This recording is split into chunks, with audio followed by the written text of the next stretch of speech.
Hingpit ipatuman sa Cebu City Police Office ang Presidential Decree 96 nga nagdeklarar sa illegal nga pagbutang og mga siren, blinker ug ubang mga gadgets sa mga sakyanan nga dili authorized. Subay nini ipatangtang usab sa kapulisan ang mga blinker nga gitaod sa mga sakyanan sa barangay. Si Chelo Valiena sa report. Gipasidan ani Cebu City Police Office Director Senior Superintendent Royina Garma ang tanang kabarangayan sa Rakbayan sa Subo nga tangtango na ang mga markings o stickers o signages sa mga sakyanan sa kabarangayan nga barangay police. Dili gusto ang opisyal nga maglibog ang publiko sa barangay police o sa tinuod nga mga sakop sa kapulisan. Lakip sa ipatuman sa kapulisan ang pagdili na sa mga blinker. Bugtong gitugutan lang nga mag-blinker ang mga ambulansya, police patrol o fire truck.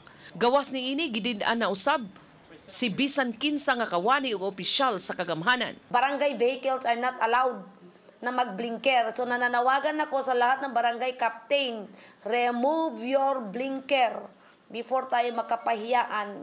Sa Barangay Guadalupe, ang labing dakong barangay sa Rakbayan, adunay duha ka mga sakyanan nga adunay blinker. Apan gitataw ni Barangay Konsehal Oliver Gallardo nga ang duha ka sakyanan mao may gamiton sa mga police operation matag karon og unya. Samtang sa miaging tuig pausab nila gitangtang ang barangay police sticker sa mga sakyanan sa barangay. Panggamit sa atong mga tanods o night time sad nga mahulaman sa atong kapulisan sa pagpahigayon no sa kalabi ng pagkuan ani mga kabataan sa curfew o police operations. Uban ni June Solon, Chelo Valiena, Balitang Bisdak.